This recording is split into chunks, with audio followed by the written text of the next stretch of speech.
चीन की एक हारी हुई जाति ने भारत पर अधिकार कर लिया और पहले से रह रही विदेशी जातियों जैसे शक कुषाण को परास्त कर भारत को अपना घर बना लिया। यह जाति कोई और नहीं, कोई सांग थी, अर्थात कुषाण थी। आइए जानते हैं कुषाण कौन थे और इन्होंने भारत पर कैसे अधिकार कर लिया। कुषाण राजवंश मूलतः चीन का था और इसकी शुरुआत भी चीन से ही होती है।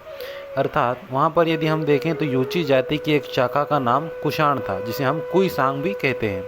यूची जाति मूलतः यह चीन के काने प्रांत में निवास करती थी। लगभग ईसा पूर्व 165 में हुंगनू जाति ने यूची जाति पर आक्रमण कर दिया और यूची जाति को अपना मूल स्थान छोड़ना पड़ा। नए प्रदेश की खोज में यूची मध्य एशिया पहुँचे और इला नदी घाटी में वुसुन जाति से जा टकराए। यहीं यूची को दो शाखाएं सियों यूची छोटी यूची व तायूची बड़ी यूची हो गई। छोटी यूची दक्षिण की ओर बढ़कर तिब्बती सीमा में बस गई, वहीं बड़ी यूची पश्चिम में बढ़कर सीर नदी घाटी में बसी। यहाँ पर शक जाति रहती थी, उससे जा टकराई और वहाँ अधिकार कर लिया। यह यूची वहाँ अधिक न रह सकी। पुराने शत्रु वुसुन ने उस पर आक्रमण कर दिया, अतः यूची सीर घाटी छोड़कर दक्षिण की ओर मुड़े और आक्सस घाटी पार कर बैक्ट्रिया, जिसे ताहिया भी कहा जाता है, उसमें जा घुसे। धीरे धीरे यूची सारे बैक्ट्रिया में फैल गए और सोंगडियाना व आसपास के क्षेत्र पर भी अधिकार कर लिया।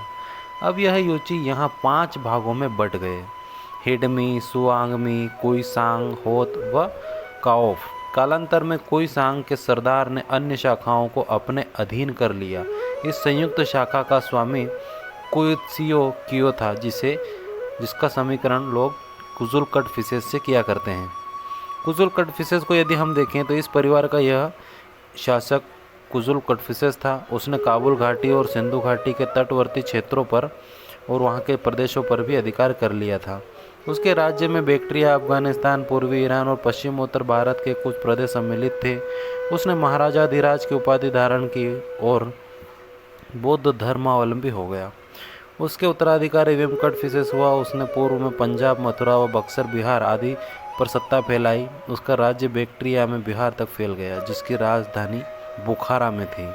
उसके बाद आता है कनिष्क। इस परिवार में कनिष्क प्रथम व सबसे अधिक महत्वपूर्ण शासक कनिष्क हुआ। रेपसन राय चौधरी व बनर्जी का विचार है कि वह 78 ईस्वी में गद्दी पर बैठा और इसी समय से शक संवत की स्थापना की गई, जो भारत का राष्ट्रीय पंचांग है। कनिष्क ने बहुत सारे युद्ध किए, जिसमें महत्वपूर्ण युद्ध कश्मीर का है। कश्मीर विजय जो राज तरंगिणी है कल्हण की, उससे ज्ञात होता है कि कनिष्क ने कश्मीर विजित किया और वहाँ उसने कई नगर बसाए व स्मारक आदि बनाए। उसने चौथी बौद्ध संगति का आयोजन भी किया और इसी के काल में बौद्ध धर्म 2 भागों हीनयान और महायान में बंट गया था। इसने बाद में चीनी विजय भी की। चीन से आए हुए शासक ने चीन में विजय की, उसका भी कारण था। कुषाण वंश के शासकों को चीन के शासक को वार्षिक कर भेजना पड़ता था, क्योंकि चीनी शासक ने वेमकटफिसेस को पराजित कर दिया था। कनिष्क ने चीनी शासक को कर देना बंद कर दिया और अपने को चीनी शासक से बराबर समझते हुए चीनी राजकुमारी से विवाह का प्रस्ताव किया।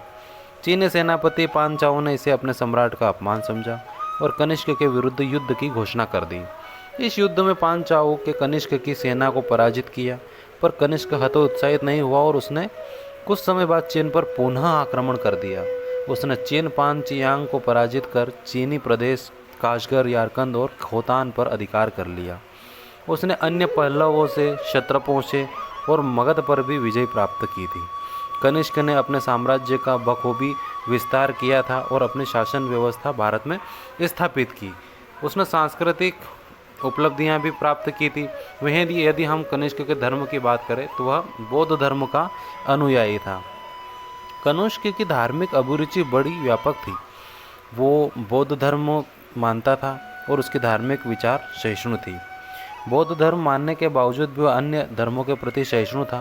उसने अपने सिक्कों पर जहां भारतीय देवों शिव, स्कंद, बुद्ध, अग्नि, चंद्रमा व सूर्य को स्थान दिया, वहीं ईरानी देवों वाडो, अथशो, मिड्रो व फेरो को यूनानी देवी हेलियोस आदि को भी स्थान दिया। वहीं ईरानी देवों वाडो, ओशो, मिड्रो, फेरो और यूनानी देवों हेलियोस आदि को भी स्थान दिया। वह अपनी प्रजा के विविध धर्मों के प्रति उदार एवं सहिष्णु था। बौद्ध होने के नाते कनिष्क की बौद्ध धर्म के प्रति विशेष रुचि थी। उसने चौथी बौद्ध संगति का आयोजन कश्मीर के कुंडल वन में किया, जिसमें 500 भिक्षुओं ने भाग लिया था। इस संगति के अध्यक्ष वसुमित्र व उपाध्यक्ष अश्वघोष थे। इस बौद्ध संगति में 18 बौद्ध संप्रदायों के झगड़ों का निर्णय हुआ और बौद्ध धर्म मूलतः हीनयान व महायान शाखाओं में विभक्त हो गया। उसने अनेक बौद्ध विहारों, चैत्यों, संधारामों का निर्माण करवाया। अल बरूनी भी कनिष्क के चैत्य का वर्णन करता है। अशोक के समान कनिष्क ने बौद्ध धर्म का व्यापक प्रचार प्रसार किया। उसके प्रयत्नों के फलस्वरूप बौद्ध धर्म का मध्य एशिया, तिब्बत, चीन, जापान आदि देशों में तेजी से प्रचार प्रसार हुआ। कनिष्क की साहित्य एवं कला में भी अभिरुचि थी। वह महान विद्यानुरागी था। उसने अपनी राजधानी में अनेक विद्वानों को आश्रय दिया था। उसकी राजसभा का सबसे बड़ा विद्वान अश्वघोष था, जो कवि, नाटककार और संगीतकार भी था। अश्वघोष ने बुद्ध चरित और सूत्र अलंकार की रचना की थी। उसके सारीपुत्र प्रकरण जैसा नाटक भी लिखा था। नागार्जुन कनिष्क की राज्यसभा का दूसरा बड़ा विद्वान था। उसने प्रज्ञापारमिता सूत्र लिखा, जिसमें सापेक्षता के सिद्धांत को प्रस्तुत किया गया था। यह जो है प्रज्ञापारमिता सूत्र, इसमें सापेक्षता का सिद्धांत अर्थात जो कि न्यूटन की थ्योरी है उससे मेल खाता हुआ है। इसी प्रकार वसुमित्र ने त्रिपिटक को पर महाभाष्य लिखा, जिसे बौद्ध धर्म का विश्वकोश कहा जाता है।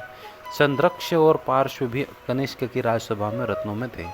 चरक उसका राजवेद था, जिसने सुश्रुत नामक आयुर्वेद ग्रंथ रचा। इसी प्रकार अपार साहित्य कनिष्क के काल में लिखा गया। कनिष्क कला प्रेमी था। उसने कला को भी प्रश्रय दिया था। अपने शासन काल में कला की गंधार और मथुरा शैली का उसने बखूबी विकास किया था।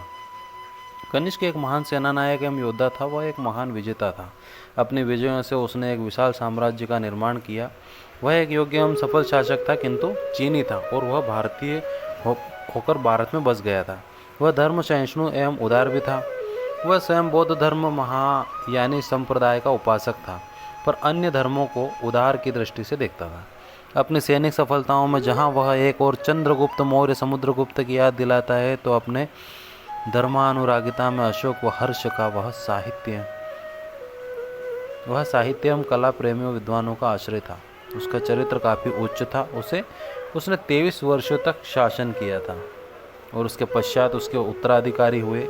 उत्तराधिकारी निर्बल थे, अतः उनका अंत कर दिया गया और इस तरह से भारत से 176 ईस्वी के लगभग कुषाण सत्ता का अंत हो गया।